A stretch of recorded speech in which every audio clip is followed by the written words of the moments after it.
Watch the ball, Jim. I'm going to hypnotize you. Just keep your eye on the ball. Yes, it is our third series. I like that. Our third series of Pigskin Fridays as we preview the NFC North right here on Proline TV. Greg DePalma with Jim Feist. How's it going, Jim? Well, I think we Jim should. made us late, by the way, talking about NBA. That's why we were late. Yeah, I know.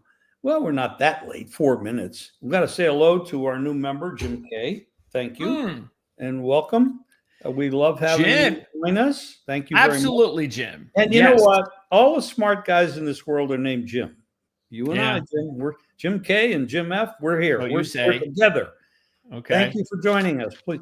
Thank you very much. I'm actually going to write this down, Jim, because I know that I think I noticed we have 3 new members, but you're one of the first, and I'm going to write it down. I'm going to find out who was the first, but hey, you're one of the top 3, and you're here on our show, which is the first show since promoting our new YouTube membership for our horse racing coverage.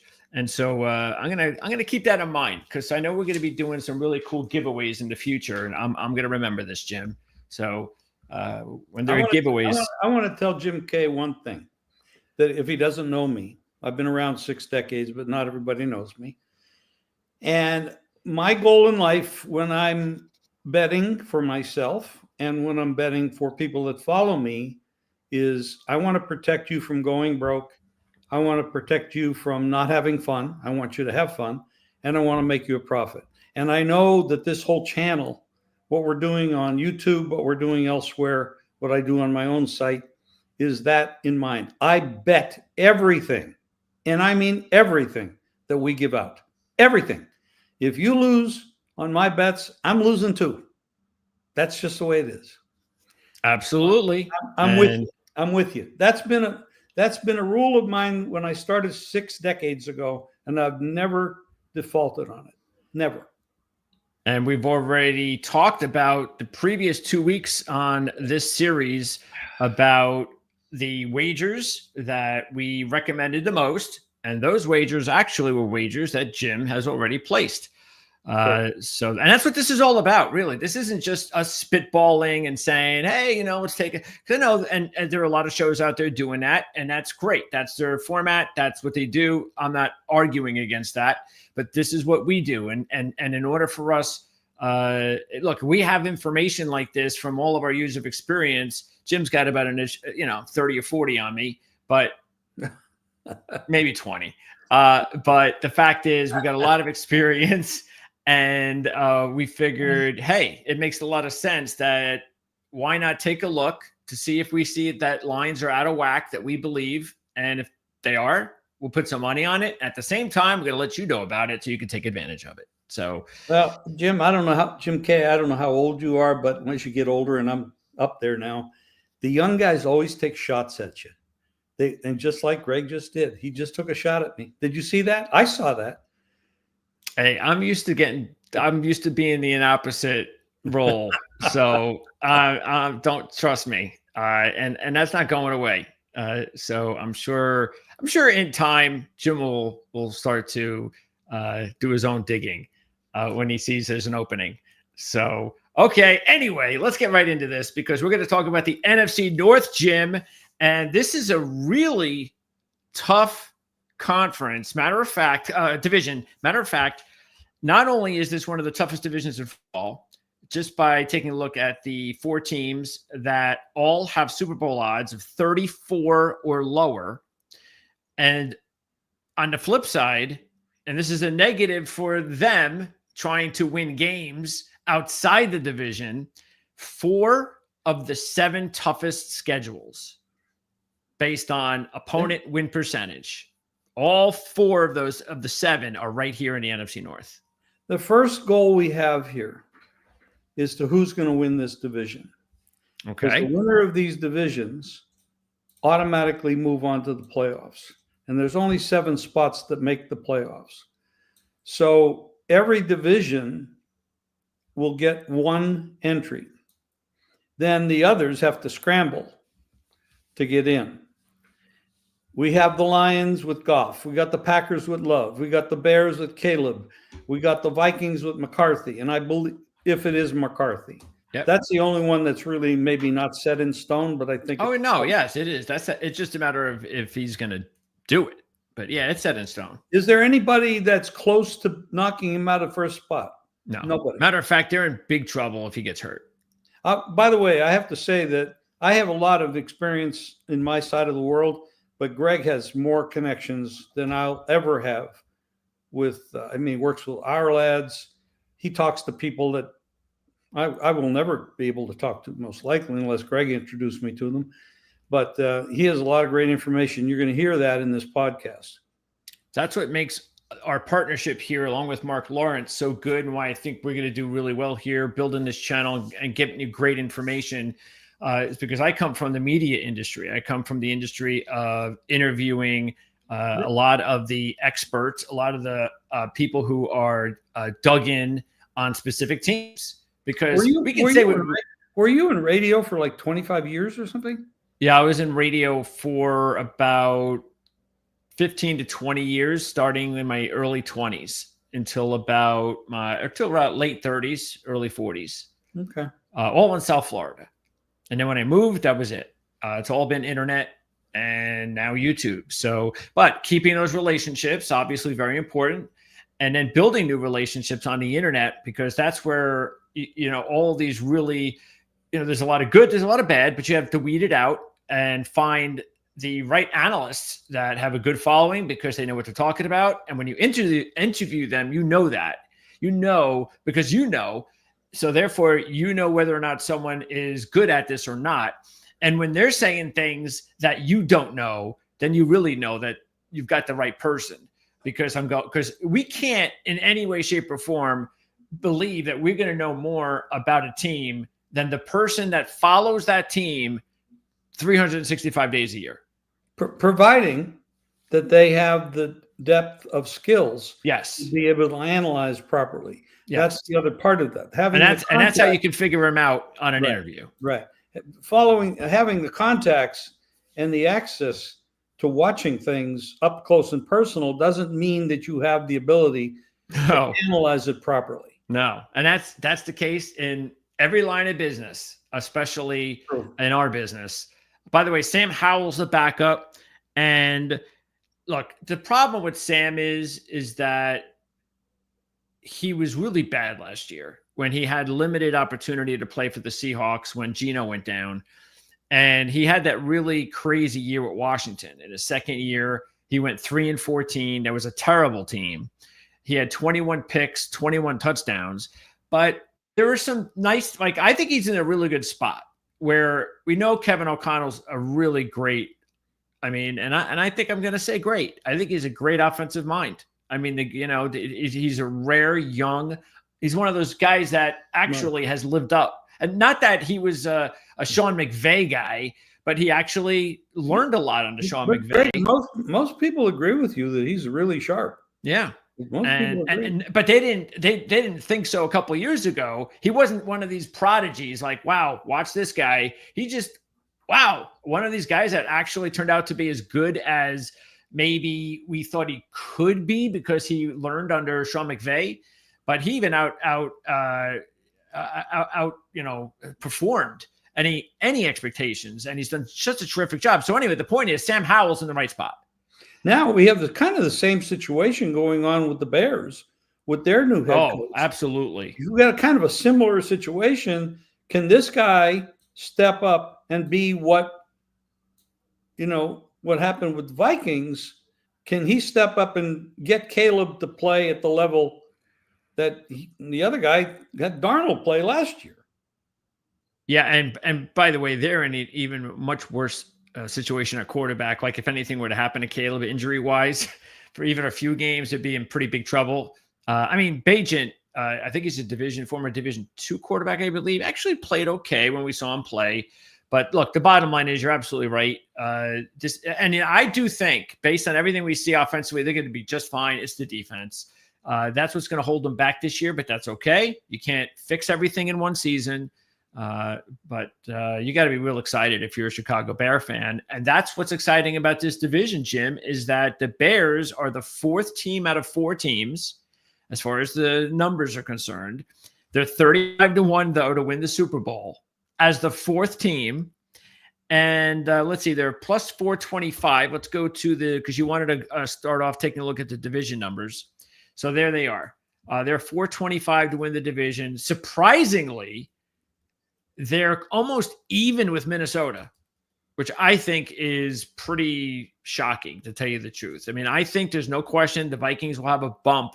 They'll come down a little bit, but I don't understand why the Vikings are almost equal in value as the Bears. You don't feel that Caleb can grow maturity-wise, talent-wise under the new head coach, offensive guy? I mean, really. Ben Johnson, yes. I do. That's why I said I think the offense. I actually have the Bears leapfrogging Minnesota for third place. All of that is really all just about one simple thing, and it's the NFL. Quarterback means everything. Is whether or not JJ McCarthy, what is he going to do as a pro quarterback? Nobody knows. This is the mystery. We have no idea. But when you take a look at what he did in college, let's remember JJ McCarthy, when he was in high school, was like a championship player, never lost a game, won championships, went to college. Soon as he got the gig and became the man, the 1 year he was the man, didn't lose a game, won a championship. That's JJ McCarthy. He's not that sexy guy yet. He has ability. And again, we just talked about O'Connell. Now he's got one of the best offensive minds in the game teaching him. And I don't think there's any way he's going to fail unless he gets hurt. He's just too. Look, do I think he's going to be a top 5 quarterback and he's going to throw for 4,000 yards? I doubt it. I don't know if he's ever going to be that player. He could, but I don't know if he ever will. Maybe he reminds me more of, I don't know, give me a player, a quarterback back in, the 90s or the 80s or whatever, that would be considered more of here as opposed to Dan Fouts, or Dan Marino. Well, I have to probably go a little bit later than that. He was the guy that I can't remember what his name is right now. I know he's good friends with, not that this isn't a football thing, but he's good friends with Warren Buffett. And he's a financial guy, very smart. He's played backup a million years. I just can't think of his name. And he played when? He played he's probably in the last 10 years, he's played for a bunch of teams. Oh, he's playing right now. I don't think he's playing today. Oh, maybe 2 years ago he was still playing. And he was a backup. He was a starter for a while, didn't sort of pan out, but he's extremely intelligent and very talented. You're not talented if you make it to the NFL. I mean, sure. You're just talented, period. And look, I don't want to disparage McCarthy by saying, well, he's only a smart guy and he'll end up like Well, let me ask you this. Caleb or McCarthy? Right there in front of you, who do you want? McCarthy. Okay. And it's really because of the fact, too, that I just don't trust Caleb. I think the big difference between Caleb and JJ, the reason why, and this is just me because of the way that I like quarterbacks, is JJ gets like an A+ for being a leader of men, for being able to elevate his team, to be smart. Caleb was criticized in college for immaturity. Yeah, Caleb. You still see that? Yes, there's nothing that has changed, but I think part of that was the coaching last year. I think they really let him down. Oh, the coaching was bad there. Yeah, yes. Now they've got the right guys where they're not going to let him drift. They're not going to let him do those sort of things. They're going to reel him back in. And look, if he wants to be a little immature and do immature things that are just those little things, but he's being highly successful, they'll be okay with it. And everybody's okay with that in the NFL as long as you. But it's probably going to come down to what's around him. It's not just the offensive line; it's the running backs. Oh, he's loaded. He's got no excuses. Okay. I mean, we can even start on the Bears. Just take a look. Well, the Bears and Vikings, I think this is two tiers. You got the Lions and Packers, and you got the Bears and Vikings. Probably. Who's playing for first and who's playing for third? And what's cool about it is they're both playing. Without injuries, these two teams are not going to the top. And what's great about it is these four teams will play each other week 1. And in that exact order. You got Minnesota against Chicago, and you got Detroit against Green Bay. We'll get into that later. So this is how successful they went in the offseason on offense. This is why there is a lot of excitement in Chicago, because they drafted with their first pick who they believe is the top tight end prospect in all college football, Colson Loveland. They also drafted a kid that could easily have been a first-round receiver, Luther Burden. And they put him in the slot with last year's first-round wide receiver and the number 1 receiver on the team, DJ Moore. Okay, so that's 3-4 top-level prospect wide receiver position. Throw in the running game, which I think is definitely the weak spot, but this kid right here, I think, is going to end up as one of the sleeper draft picks, Kyle Monangai. How do I know? Because of that big R over there. He went to Rutgers. I followed him for the past 2 years. And if you think that the success we saw out of Pacheco at Kansas City was interesting, and wow, hey, 7th rounder, Rutgers. Telling you right now, I think Monangai is every bit as talented as Pacheco. And so with the right offense, I think he could do really well. And also, I don't think it's very Swift is not a number 1 running back. So that's why I think Monangai will have a shot. Getting back to the offensive line, he signs Tooney. He signs Dahlman, who was the top center on the market, and Jonah Jackson, who was actually, I think, one of the top guards on the market last year. He got injured, didn't play a whole lot for the Rams, and is now with this was a trade. And as a matter of fact, these were both trades, Tooney and Jackson. They signed Dahlman. So he made moves here. He's got the tackles are okay. He's got a first rounder at right tackle, and he's got a player that's just fine at left tackle. And just in case, he drafted a 2nd-round tackle. So this offensive line is going to be the best offensive line the Bears have had in years, because they have been a terrible unit for a long time. So Ben Johnson knew what he was doing. He knew he had to start at the offensive line. That's what he did. And then he added a couple of receivers. So the offense is going to be explosive. It's all up to Caleb now. There's no excuses. What about the defense? That's the problem, is that they couldn't fix everything in 1 year. The advantage they have, though, the thing that's good, though, is their defensive coordinator is. And they're not asking Dennis Allen to be a head coach. So Dennis Allen is definitely qualified. Dennis was a pretty damn good defensive coach. Yep. Before. Yeah. And that's what they have. So now they've got a good defensive coordinator. The problem is that, again, most of the top assets went on offense.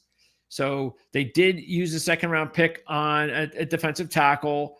They did bring in Grady Jarrett, who's still, a really good veteran defensive player. Other than that, they're going to need a big year out of Sweat on the edge. They've got a couple of good players here in the secondary, but, for the most part, they're going to give up points. I don't think they're going to be terrible because of Allen. I think he's going to, find ways to put them in position so they don't embarrass themselves. And there is a little bit of talent there, but they're an offseason away from being a playoff caliber defense. So what you're talking about is a high scoring offense with a high giving up a lot of points on defense. It might be an overbet. Yeah, I don't think they're going to be as bad, though. They're not going to be as bad as the Colts were last year, where everything was offense and it was 30-30 in every game. So they're not that bad. But yeah, their offense is definitely ahead of the defense. So when I think of a bad defense and a good offense, I think of the Bengals. Well, last year was definitely the case. Yes, that was record-setting terrible. It was record-setting great and record-setting terrible, all on the same team, all in one time. Yep, all in one town. So anyway, so that's why I can understand the optimism in Chicago because of the offense and the coaching staff. They've got a really good coaching staff now. But look, not that we know if the kid's going to be a good head coach. That's different. Well, we don't know that, but we do have a second year with Caleb and a first year with McCarthy, so I think that's a plus. All right, well, let's turn ourselves over to Minnesota, since we'll go mano a mano here with those two teams. And the thing, though, with Minnesota, another reason why I like them over Chicago is just because they're not going to be outclassed with the coaching staff, because they have a better coaching staff. Not only because they have Kevin O'Connell, but Brian Flores is one of the best defensive coordinators in the game.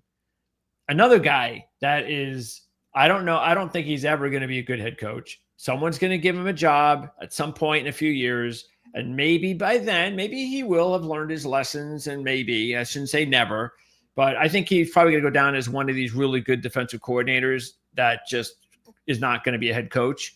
But yeah, that's a hell of a tandem that Minnesota has. And again, when you take a look at the talent overall, the one position that they're going to have to replace is quarterback. But that's why they drafted McCarthy last year to be their guy. And you look around at this offense, they traded for Jordan Mason, who, by the way, happened to lead San Francisco last year in rushing because of McCaffrey's injury. So that was a nice trade. And then you've got Aaron Jones, who's still doing well. You've got Hawkinson, Jefferson, Addison for receivers. They drafted Ty Felton in round 3 because this slot position wasn't really going well last year. They also signed Rondell Moore, who was injured all of last year. So they've got a couple of guys who might be able to fill that role. And the offensive line, what Minnesota did this offseason more than anything was that they centered it around building through the offensive and defensive lines. That was their motto this offseason. That's what they did. They signed 2 offensive linemen that played for the same team, the Colts, Kelly and Freeze. So now they got 2 guys that can communicate with each other seamlessly. And then they used up their first-round draft pick on the offensive line and Donovan Jackson. And their 2021 first-round draft pick, their best lineman, who was injured last year, keep that in mind, he's going to return. And so they're going to have, really, if you look at it, they're going to have all of this, these 4, because I'm going to call Darius kind of new since he didn't play really last year. So they have 4 new guys to their offensive line that are an upgrade over a 14-win team. And even Brian O'Neill is still a rock-solid right tackle. So offensively, it's, again, just like Chicago, it's going to be all up to JJ. That's great. Defensively, meanwhile, again, the defensive line, they went and they signed up a couple of veterans, Jonathan Allen and Hargrave. They used up a draft pick here along the line as well. But if you look at this defense, the secondary is really the part that is still kind of, they're waiting to see whether or not they're going to be able to bring back who is it that they're looking to bring back? Stephon Gilmore. And that's still a possibility, but it's still a good secondary. Blackman, by the way, I think he was hurt. That was one of the kids also they get back because he was gone all last season. They used up a first-round draft pick last year on the edges for Dallas Turner, so he should be better. Van Ginkel had a good year. Grenard had a good year. So, Flores is going to put together a good defense. The talent's there. And again, that's another reason why I think the Vikings are better than the Bears, because the Vikings have a defense. The Bears are, like I said, a year away from putting a defense together. The Vikings have a better defense. Both teams have really good offenses. If Caleb Williams is that much better than J.J. McCarthy, then yeah, that'll be the deciding factor in my mind. But unless he's not, then I think Minnesota's a much more well-rounded team. And like I said, a better coach team is too. That's just my opinion. Okay, well, I'm not, I don't have an axe to grind with either one of those teams. I mean, I know they're both developing. Um, And it's June, by the way. yeah. So we could still vary and change our opinions before the season begins. Lots of things can happen. Yes. The top two teams I'm a little more interested in. I know them better. Lions and Packers. I have them finishing in that order. Lions over the Packers. First week is going to tell a lot because, like you said, they're all playing each other. Yep. And this is all about Jordan Love. He was so disappointing last year. He was. We all expected, okay, if he'd go out and have a good game, we felt like, oh, this is it. Nope, he'd have a bad game. So he just didn't get going, and that's okay, because if you look at it, even though he's been around the league for 4 or 5 years, the fact is, it was almost like, you know how many times you hear about the sophomore slump? That's what basically he had. He had a sophomore slump. Or maybe he's not as good as the Packers thought he was, or the league maybe thought he was. So this is going to be such a huge year for Jordan Love and the Packers. I think the kid is going to do just fine. I don't think that what we saw in 2023 was a mirage.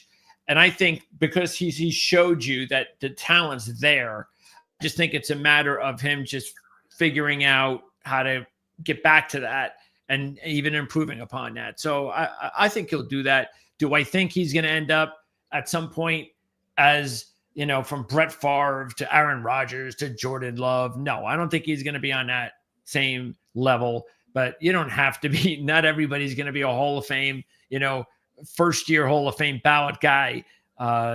Even to be successful, you don't have to be that type of guy. Look at Eli Manning.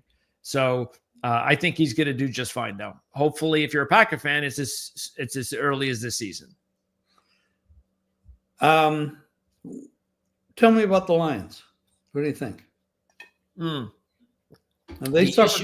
They suffered quite a few injuries last year at the wrong time. So, yeah, the main issue with the Lions, the obvious issue, is you lose Ben Johnson to the Bears. Huge. You lose Aaron Glenn to the Jets. Huge. And these two guys could end up, who knows, maybe they could end up battling themselves for Coach of the Year. I mean, not Coach of the Year, but yeah, maybe Coach of the Year. Yeah, that's the right award. Because the Bears or the Jets are looking for saviors, and maybe and it's very possible they both have the right guy. That's how good those guys were. And then throw in the fact that those coaches took a couple of assistants themselves. So you pluck an assistant here, you pluck an assistant there, and all of a sudden, you've got to replace those guys. Now, he replaced the offensive coordinator with John Morton. Morton has only been an offensive coordinator once, as far as I recall, and that was with the Jets, actually. But that was a terrible Jet team he was a coordinator of. The defensive coordinator has been with them. I have a little bit more hope with the defensive guy is Kelvin Shepard. And Shepard was their linebackers coach, so he's been in the system, and he's an up-and-comer. So I think the defense should be – I'd have more hope that the defense will be handled properly. With Morton, at least the good thing is you still have all those players back. I mean, everybody's back. The only player that's not back is they lost their veteran. They lost their veteran guard. What am I looking at this here for? What happened here? Something happened that I'm unaware of. What happened to their center? Because I certainly hope nothing happened, because I know their center had been talking about retirement a couple of years ago. And then Jeff Risdon, who covers the Lions, I think I brought this up with him recently and asked him about that. He goes, no, that seems to be okay. That's not a problem. But I don't see him there. Let me go ahead and type that in, see if what's going on. If any, because he's not even on the. That would be a big loss. Let's see if I notice anything. Oh no, he retired. Wow. Frank Ragnow. Oh yes, one of the best centers in the game. He's a good one. Retired. That's tough. Yeah, because again, like I said, Jeff and most Lions fans after he was because I think there was some back injury issues or something. It might have been another injury, but something that was bothering him, and he couldn't even practice, and he basically just played the games. But this was something he was really not going well in 2023. Last year, it seemed to quiet down. And that's why I asked him. I said, is everything okay? Oh, yeah. As far as we could say now, that's in the past. Apparently not. And so that's going to be huge now. That's tough to replace that. So now you lose your starting center. They did add two. So look, Ratledge. Now, I guess if Ratledge can play center, he was a really good guard for Georgia. I like this pick. So I think Ratledge could be a good player. And if he can play center, in a couple of years, I think he's got like Ragnow type of talent, but this year he's going to be a rookie. That also means Glasgow, who's up there in age, will have to play more. They lost Zeitler. He's gone.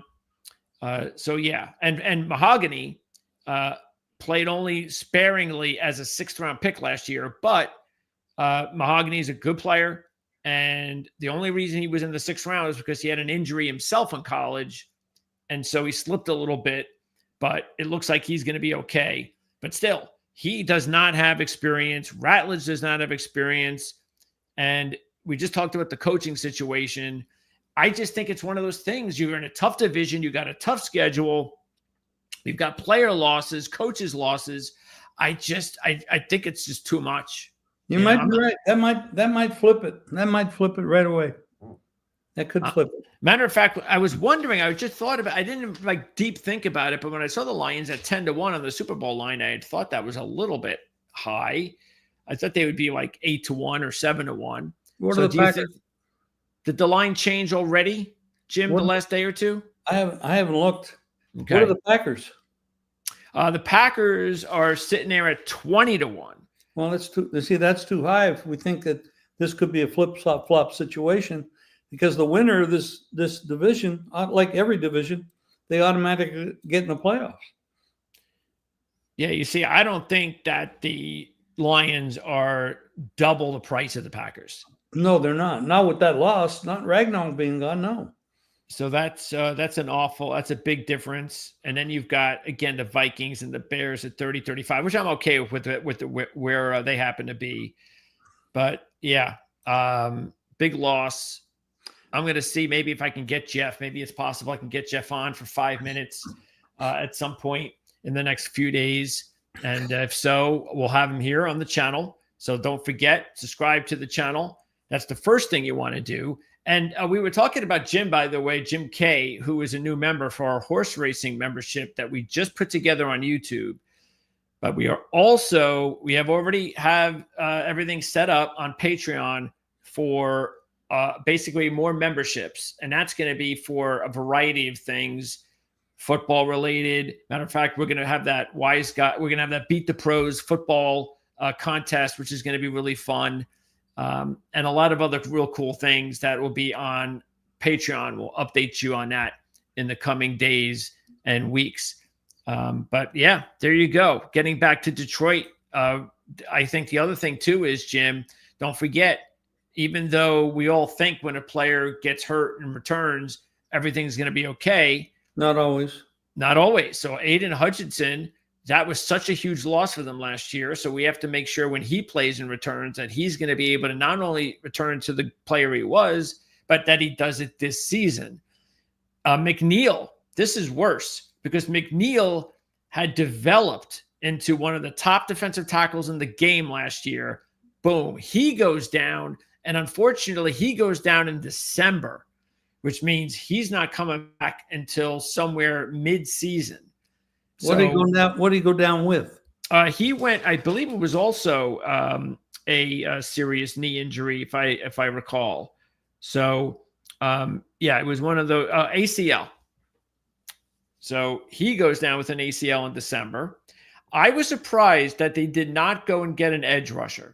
I expected that was going to be one of their top picks, but instead they went with defensive tackle, Tyleik Williams, right here. And I didn't really like that pick myself, but the thing to keep in mind is that Reader, again, he's a little older.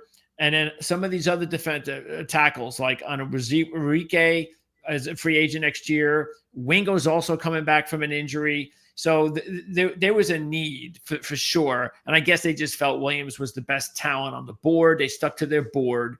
But they did not go until the 6th round to get or in free agency. Now, they are going to go and sign, chances are. I think it's the same thing like what happened with Aaron Rodgers going to the Steelers. Everybody knew it was going to happen, and eventually it did. I think that's what's going to happen with Detroit and their the pass rusher they had last year, a veteran pass rusher. He's still sitting out. He's going to play eventually, and I think they're going to sign him. So I think that's going to happen. But I think he's in his 30s, Zadarius Smith. So you bring him in, and that's okay. But Marcus Davenport has never stayed healthy, and Hutchinson's coming back from injury. So there's just a lot of questions, Jim. This is a division that, with Ragnow going down, going out, retiring, it really turns it around and opens it up for the Packers. And at that price, they should not be that big of a difference from the Lions with that player loss. So there's a margin there for some advantage play. Yeah, let's go through the numbers here now. And you see Green Bay again. This is Super Bowl numbers. So we definitely don't like Detroit at 10-1. So do you like any of the other 3 teams, the Packers, the Vikings, or the Bears? Well, I might be able to look at the over and under win totals for them, but I can't see them. No, we'll get to that. They're not going to win this division. Who's that? They're not winning. The Bears and Vikings are not winning this division. It's going to be the Packers or the Lions. Okay, so let's I'm on the Super Bowl futures page. So let's just start with that. So do you have any do you want any of these teams with the numbers that they currently have? Packers 20. One of them is going to make the playoffs for sure, and probably 2. The Packers and Lions will probably make the playoffs. I mean, the Lions do have a decent coaching staff. I mean, they've lost some, but you're not taking the Lions at 10-1 to win the Super Bowl. No, I'm not. No. I'm not. So Packers are 20, Bears are 35, and Vikings are 30. Would you take? Are you interested in any of those? No, absolutely not. Okay, I would be interested in the Packers because again, I think where they were headed after losing to San Francisco in 2023.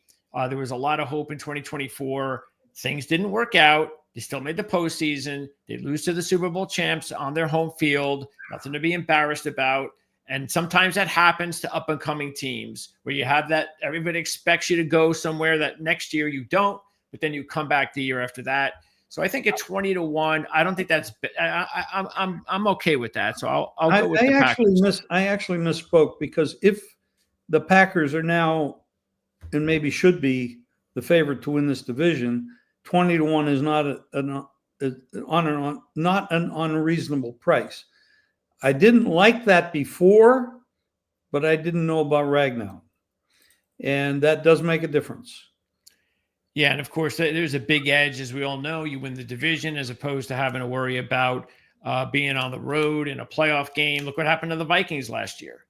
So, that helps an awful lot. Doesn't guarantee anything. Arnold was seeing ghosts. That's the problem there. And just look at what happened with Detroit. I mean, just because they were at home, didn't matter. They got blown out. Well, when you're talking about playoffs, you have to look across the league. And there's going to be 4 division winners. The Rams are Niners, Eagles, Bucks. I give the Eagles and the Bucks both of their divisions. The Lions are Packers. So you have 2 divisions that are probably going to go up for grabs, the Lions and the 49ers, or the Rams and 49ers, Lions, Packers. On the outside, looking in, there's 4 teams that you're trying to get some of these spots: Atlanta, Washington, Arizona, and Dallas. Now, because we need 7, and the ones that I'm saying are in contention, that's 6. So you have 1 of the other 4 have to get in there somehow.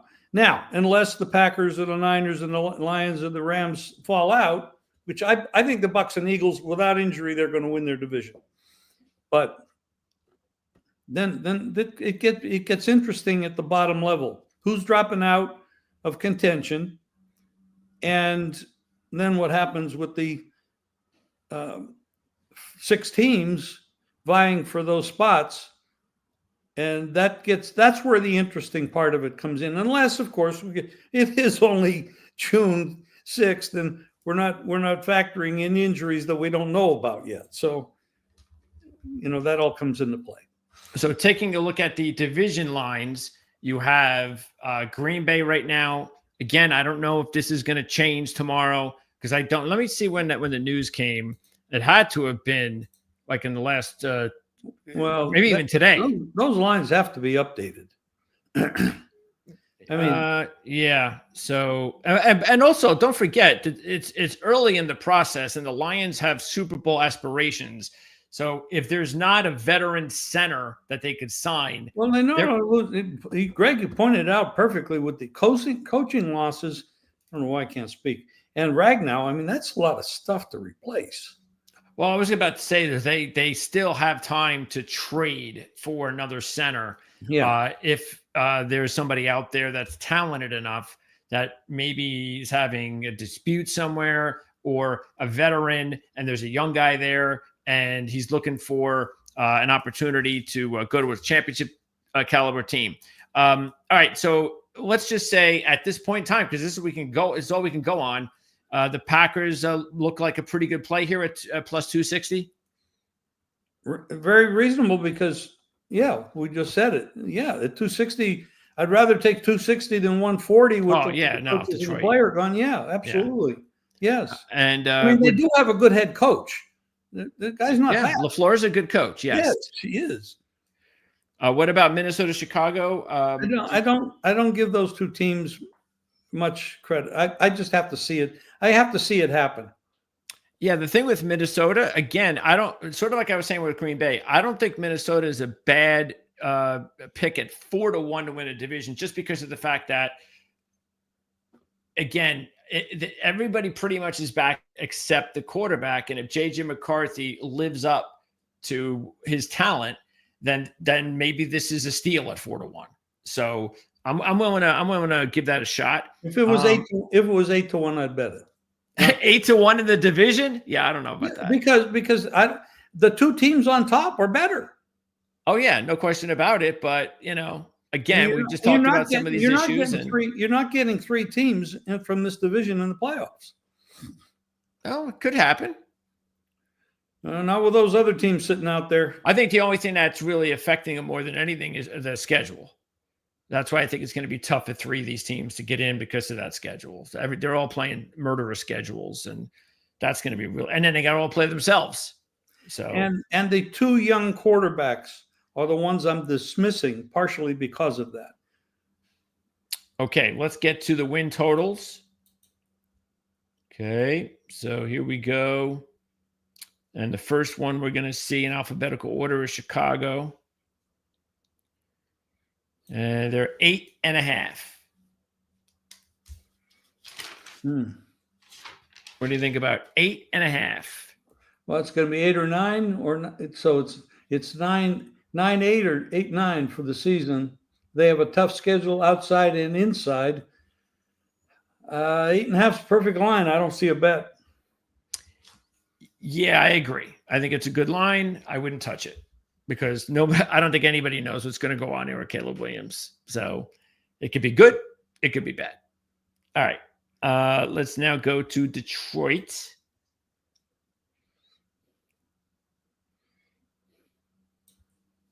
And we've got 10.5 plus 100. You know what? I think this actually changed just recently because I just had it at minus 110. So now it's plus 100. And the under went to minus 120. Okay. So what do you think about 10.5? That's I think 10 and 7 is probably a good year. I wouldn't go over it. And if it's favoring the under, that's telling you right there. The only thing that when I look at it like that, then I'm saying, all right, let's say it's right on the number and they're 10 and 7 and I lose by half a point if I'm going with the over. Okay, and that's what so let's say that's what I'm looking at.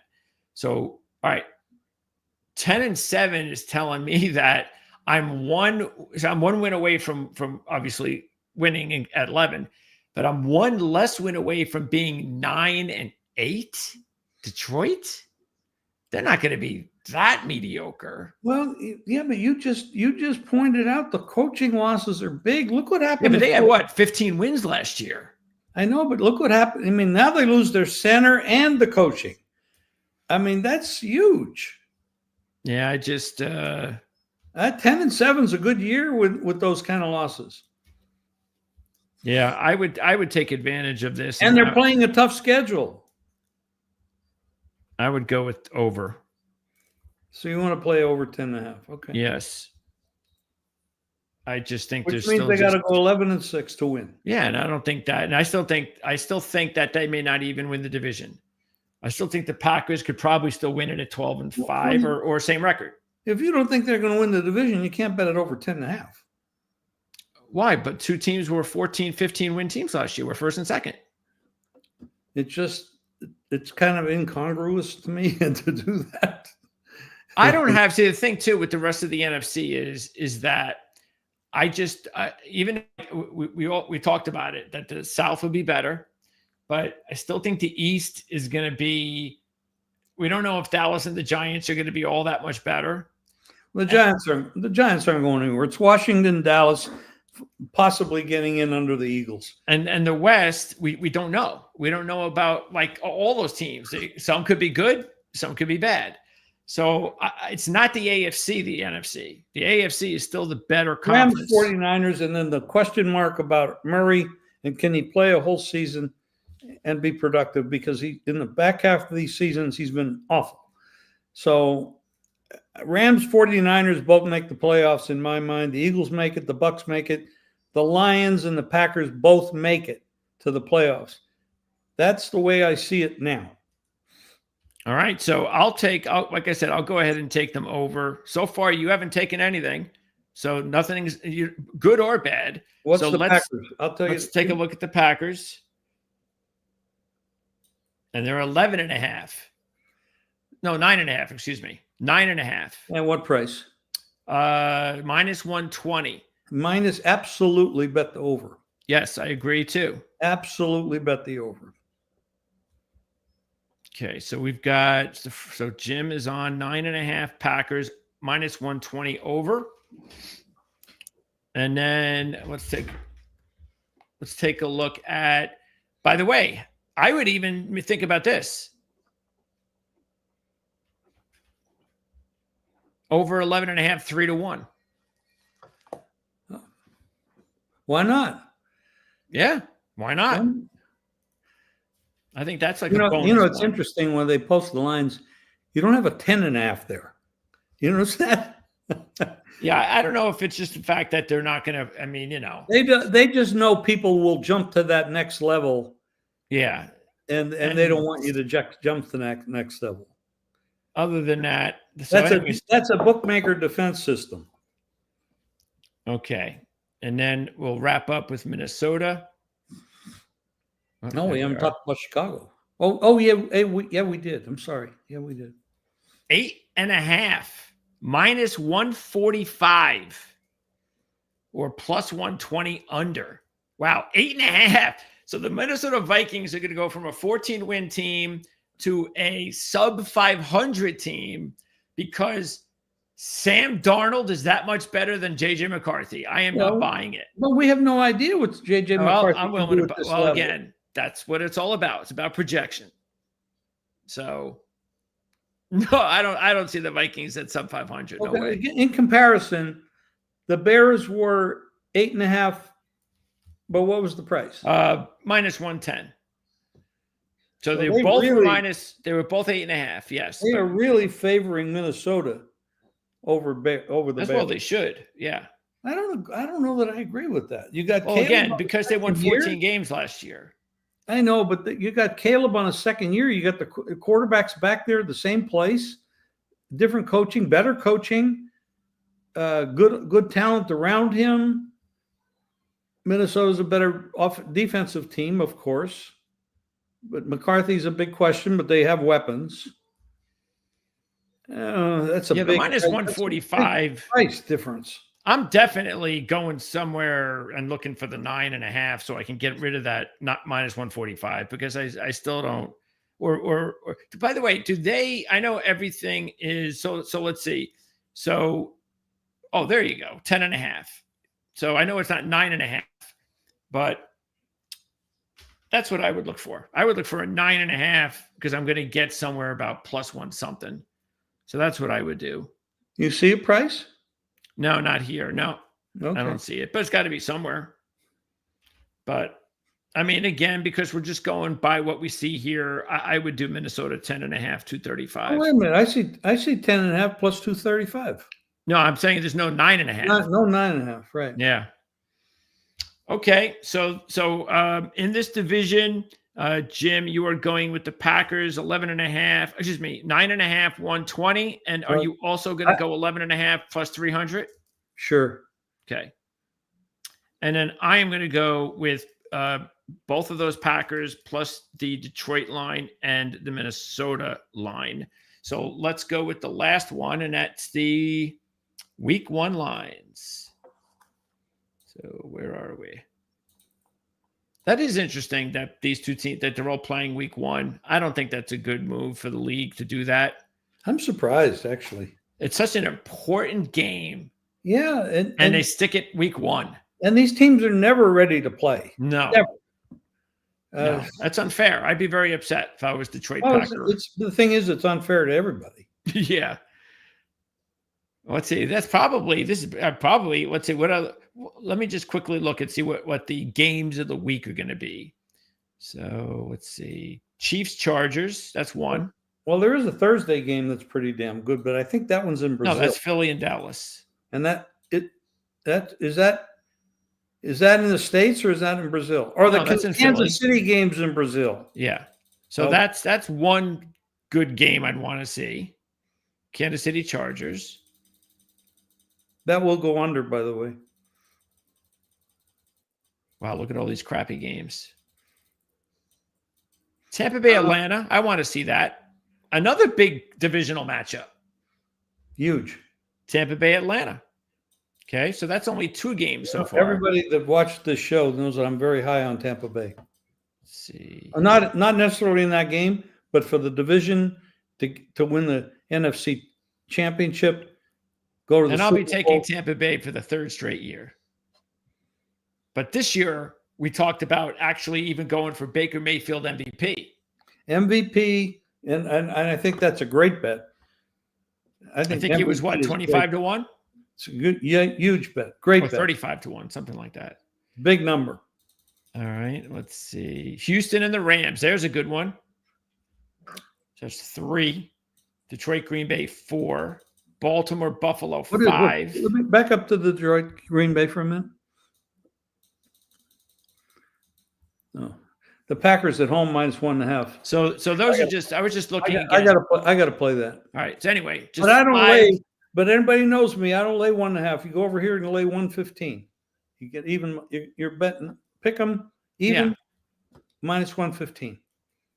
So there's only going to be 5 really good blockbuster games in week 1, and it looks like 3 of them are divisional matchups, unfortunately, or 4 of them. Excuse me, because of the Kansas City Chargers. So the only one that's not a division matchup that is a big one is Baltimore Buffalo. Okay, so you're going to take the big one for the East Coast, that's for sure. So you like the Packers week 1? Yeah, -115. -115. Yeah, go ahead and just reiterate what would be the area in the NFL where you would normally just take the money line? Up to 4. Okay. And what would usually that number be? Not on the dog side. On the favorite side, if you're laying 1 to 4, you'd play the money line. And what would that number usually be? Oh boy, that depends on the book. Let's see an example here. Yeah, you got one. Let's see. Look at the 3. What's the 3? 140. Well, we got a little higher than that. There's a 5 at 230. Say five about and a half. 160, maybe 160, 165, maybe. 165. Oh, there's 4.5. That's next week. There you go. There's 4.5. Yeah, but I'm not laying 218. No. That's just way too high. Yeah. Every book's different, by the way. So 165. 160. Is that what you said? Yeah, 160 is a good number. Okay. Yeah, that's actually something that is part of a nice segment. A nice wagering tip that we need to talk about. I mean, I don't like betting on teams that give up late touchdowns, win by 3. No, it sucks. Yeah. I mean, it's just it's a thing that but the problem is I have a lot of outs. I don't lay 110 with all my outs. Sometimes I'm laying 104, 110, 105. A few outs are 110, but so I get a little bit better juice on it. But it's always good to shop, because eventually those little things are going to help make you and save you money. Yeah, I think it's definitely for people who like to wager usually in the thousands during the season. I'm not saying necessarily 50,000. I'm saying for the average, lower level guy, if you wager a few $1,000s a year, then it's worth it. If you're only somebody who does less than that, what you got to do then, and Greg, you got to you take your bet and you make it in half, because a guy with $1,000 bankroll or a man with $1 million bankroll, probably the $1,000 bankroll is more important to that person's lifestyle than the person that has $1 million bankroll. So I would suggest, if you're $100 better, you don't play $100 on 160. You bet $50 on 160. So you're still laying juice, but you're not laying the amount of money. So, and your bankroll is limited. The $100,000 or $1 million bankroll guy, he probably sits back and he says, I don't give a shit. That kind of thing, but no, you got to protect your bankroll, and you just cut your bet in half. Yeah, and that's why it's also real important to, like you said, it's not easy to try to earn if you don't have, even for the little guy, if you don't have some sort of capital to start with. It's just, I don't care if you have $20 if you're betting 25 cents, 75 cents, $1, you can build it up if you're decent at picking games. Now, at that $20 can grow into $100, and then or you place one bet and you're out, and you got to wait till next week. You don't do that. You bet 2% of your bankroll. That's the rule. But that's what I'm saying. Well, I was actually talking about the multiple sportsbook thing. When you're somebody that only has a certain amount of money, it's really difficult to have. You're not going to be able to shop. You're not going to be able to put up enough money to open accounts. I mean, if you don't have, this is there's pluses and minuses to all of this. Yeah. I'm not going to. This is kind of ridiculous, but if you only have like $100, and you might bet a $5 3-team parlay. And the reason I say 3 teams is 3 teams pay closest to the natural odds of what a parlay should pay. Yeah, 2 is you're basically 2 and 4 and 5 and 6 and all. They don't pay anywhere near the right amount of money. Yeah. 3 teams pay closest to the natural odds. Now, I'm not saying parlays are a good bet, but if you only have a limited amount of money and you want to have some fun, you bet $5. If you have $100 and you bet $5 a week, you got 20 weeks of action. Hopefully, you're good enough handicapper to hit a couple of them. Okay, so you're getting 7-1 back on your money. That $5 turns into $35. So now you see how I'm saying. But you're gonna have money management along with discipline is the only way to survive. I've been doing this like 100 years, although I'm only 81. But it feels like 100 years. But that's, and you can't look at it as a quick rich scheme where you might as well go buy a lottery ticket. Yeah, that ain't gonna work. That's the best way to do it, is to look at it as a full season deal. You want to have fun. Bet $5 of your $100 bankroll. Bet $5 on a 3-team parlay, whether it's sides or totals. And now with propositions, you can also include propositions. And you can parlay those in as well. You can have 2 sides and a proposition. You can have 3 propositions. You can have 2 propositions with 1 side or a total. There's lots of combinations with the FanDuels and the DraftKings and the BetMGM. There's lots of creative bookmakers out there that are doing a pretty good job offering different options. Where Vegas is a little bit controlled because we have a gaming commission that's different and older. We don't offer as much, although these DraftKings and places like that are forcing us to do a little bit more on the creative side. So, and then of course, but that's where you kind of stop there. You just want to have fun. You want to last the 20 weeks. Hopefully out of 20 weeks, you can hit 5 out of the 20 parlays. And if you hit 5 out of the 20 parlays, you're ahead money.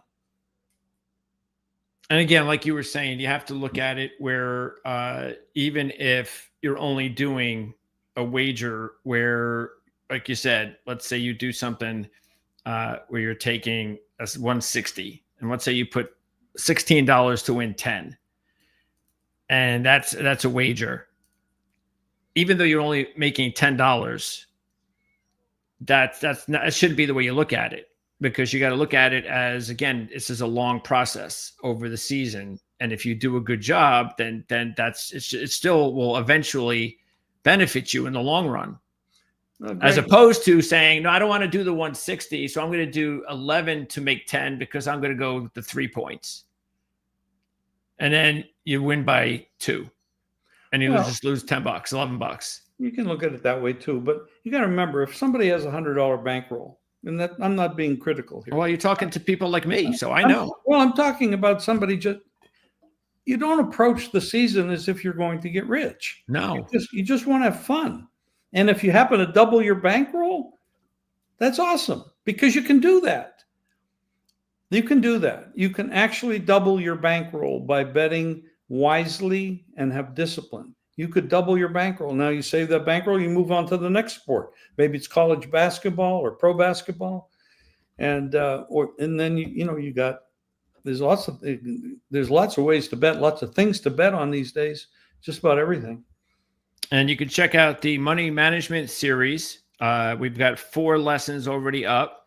Jim, you did the first 2. You and Andy, I believe, did the last 2. Correct. So they're available right now on the channel. It's good stuff, by the way. So you can check that out. And they come out normally every Thursday at this point. Yeah, we do them either on Friday or Wednesday evening or early Thursday, and they post it on Thursday. Yeah. Okay, so the other game, Minnesota, Chicago, same thing. Bears, the home team, same spread, same money line. I can't bet this game because I have no idea what the hell I'm looking at.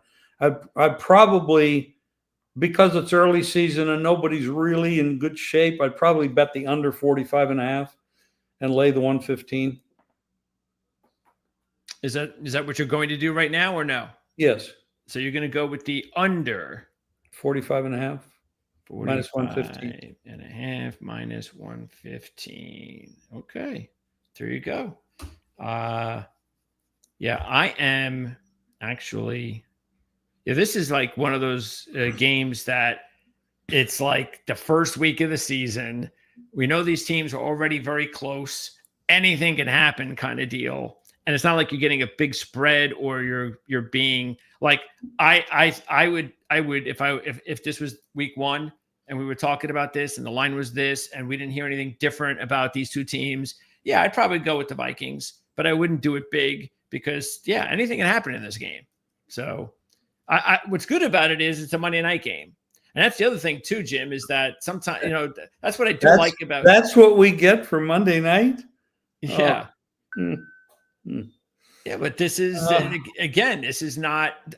Don't forget, Monday night is not as good as Sunday night games, and Monday night games historically, at least these are still considered. These aren't considered bad teams. These are considered good teams. I consider them bad teams. Yeah, well, I don't know. I guess we'll find out. I guarantee you the ratings on this game will be in the dump. Well, I don't know about that. Neither one of these teams are quality teams. Yeah, they but have new coaches, a new quarterback, quarterback that failed last year. And no, this should never have been scheduled. Yeah, I think you're discounting Minnesota just too much. I think you're in love with Minnesota. I don't know why. No, if we're in 14 games and you remove Sam Darnold, I don't think that's a big drop off. I just don't. So, okay. Anyway, you've got a lot of interest in the new head coach, the hotshot first round quarterback. It's a Chicago market. People are going to be interested in JJ McCarthy. So I think it'll get a decent number. It'd be a lot better than if it was, say, Arizona and I just hope there's a good basketball game on the other channel so I can watch both at the same time. Yeah, I doubt that. Or baseball game. Yeah, football isn't. That'll be like the first weekend in the NFL season. You won't be thinking about basketball. Well, so. I will also have had the colleges to go through and the pros to go through and the analysis of the following week's lines that I'm working on and all the shows that I have to do for the week. So this might be up there, but I may not be watching it. Yeah, the programming that we're going to be working on as well. So that comes in with a lot of what we're talking about on with our new Patreon. So we're going to let you know about that because we're going to have new programming too. And one of the programs that I know that you had talked about, Jim, and we'll finalize this and let everybody know about it in the coming weeks, is the Sunday night early line analysis and picks report. And that's a really cool idea. But let me correct something about that because it's not exactly accurate. I'm going to look at the opening lines and anticipate where the line might move, both side and total. I don't think I'm going to have very many picks on Sunday night for the following week for the following reasons. A, I may not be getting a price that I'm looking for, but if I see a price that I really like and I'm afraid it might go away, I will mention that. However, I'm also not going to have any injury reports, and that's big. I'm not gonna bet on teams unless I know who's healthy and who's not. And there's so what are the percentages? How many times do you wager on a college football game or an NFL game based on the early lines on a Sunday night for the next week's games? Maybe about 5% of my overall picks. No. How many times do you actually make picks? And I'm only doing that because I feel that the line is going to move against what I want. That's fine. I mean, that's exactly. But that's great. I can't do it knowing the injuries or the health of anybody because I have no reports. Well, yeah, obviously, but again, the 5% doesn't mean anything to anybody because they don't know how many picks you're making. It could be 1,000. So 5% to them is, you know what I'm saying? But you do make picks on Sunday night for college and NFL. It's just a very small amount. If I had 100 plays, it would be 5 plays. Okay. Well, there you go. And again, those 5 plays, on one given week, you may not feel strong enough to give it as a pick. So that's fine. There's one other thing that you have to remember. The lines that come out on Sunday night have very limited action because the books don't take much money on them for the same reason I don't bet much money on them. So a book that'll take 50,000 from me may only take 2,000. So I'm not going to signal to that book that I like this team and I'm betting 2,000 on them when later on in the week I might bet 25,000 on them. So I'm not going to tell anybody that I really like that side because I don't want to give away that information for just a $2,000 bet. Okay. Well, there you go. I mean, again, first of all, that is why it's going to be on our Patreon and not for free. But second of all, that's exactly what you're going to have to. It's what we talked about. We're going to have to strategize and decide what you want to give out and what you don't. I will give out what I bet. I will do that. But I'm talking about the Sunday night report. If I make a bet, I will tell everybody. I've always done that. Yeah, but you just said it. You don't want to be telling. But I'm not going tipping to off. But I'm not going to signal Oh, I wouldn't expect you to. Oh, this is my 5-star Sunday night early NFL pick of the week. No, we're not talking about that. Here's an example. Let's say this is the game that comes up that I like, and it's on a Sunday night line. And I look at it and I say, I love the Bears. And I want to bet my normal bet is 15, my normal bet is 15,000. So I bet 15,000 on the Bears normally during the week. But these books aren't going to take 15,000. They're going to take 2,000, 3,000. So now I'm going to bet 3,000. And you know what they're going to do with that line? They're going to move it to 2.5. Now, when it comes out later, I got to bet 2.5 for the rest of the money. Oh, I don't want to do that. Yeah. Well, again, how does that impact the show? Well, impacts. All I'm going to do on the show is this is what I'm anticipating. This line will go up during the week. Therefore, you might want to bet it now. I think that's perfect. But that doesn't mean it's my pick. That's fine. Okay. That's perfectly fine. That exact spiel is exactly how it should be, especially on a Sunday night. I'm going to for next week's games. I'm going to try to predict line movement. That's perfect. And again, that'll be on the Patreon. And those Patreons that we are going to have up, by the way, are going to be very inexpensive. That particular tier could be $5 a month. Yeah, we're basically charging some money so we can pay employees because we got a lot of people to pay. So, and again, that's also going to have, we're going to have other tiers too for specific things. Like I know Andy, we're going to have the contest tier. We're going to have some other things that Andy's going to come up with whenever the contests aren't around. So he'll have a tier. We'll have a hockey tier. I know we're already talking to some people that might be doing that full-time next year. So anyway, we'll catch up with everybody regarding that on Patreon coming in the next week or two. What we are trying to do on YouTube and Patreon and anywhere else we're trying to keep you from going broke, and we're trying to let you have a lot of fun, good time throughout the whole year, and potentially making a profit. That's our goal. And have a fun time checking out our content. And that's what we want to do. We want to entertain you guys, not just educate, entertaining, make it fun. And we definitely anticipate that we're going to do more of that, especially as we get closer to the football season, because there's a lot of fun stuff going on. We haven't even tackled college football yet, which we will be doing for sure. Oh my God. Now I have a headache.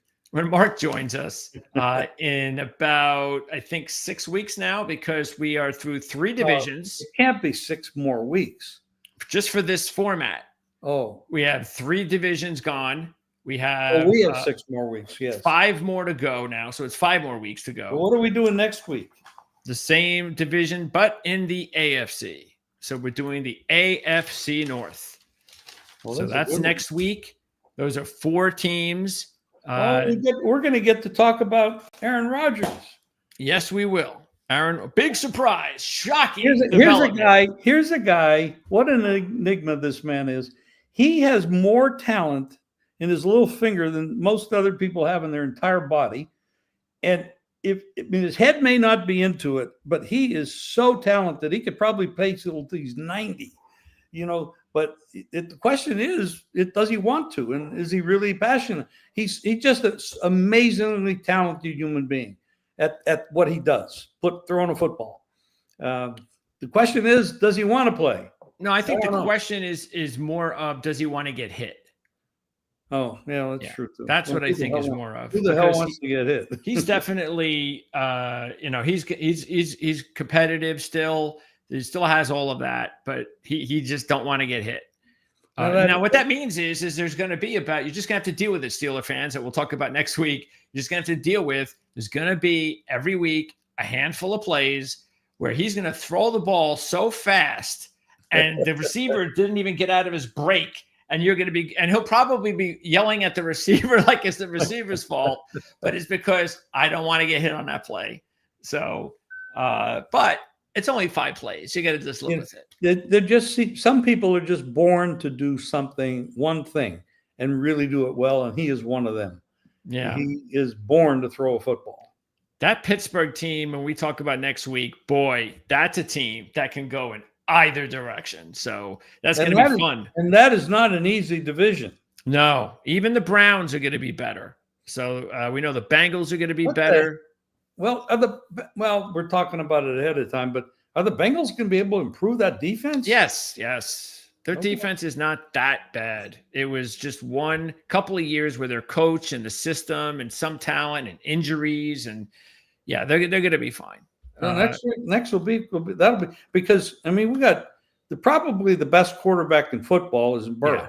Yeah. And I love that guy. I mean, that's a definite bounce back. Absolutely. If he has help, he's dangerous. Yeah. And just taking a look at it, just quickly, where are they? They are at 20-1, just like the Packers. So that's a live team right there. And we'll talk about the entire division next week in the AFC North. Jim will be back between now and Wednesday with a bunch of shorts covering the WNBA and now the CFL too. So yes. The CFL, if you can believe that. I do have Montreal tonight, by the way. The Alouettes. Yes. And also the NBA Finals, which is only going to last another couple of weeks. I've got to slip this in. Amazing game last night. Oh, my God, that was amazing. That was amazing. Well, amazing. Let's just hope that it's a long series. That means more games, more action. And then that's it. Once the finals are over, no more basketball except the WNBA until October, November? But pretty much. When's basketball in November, I think it starts again. Yeah. Okay. Yeah. Along with college basketball. Yeah. Yeah.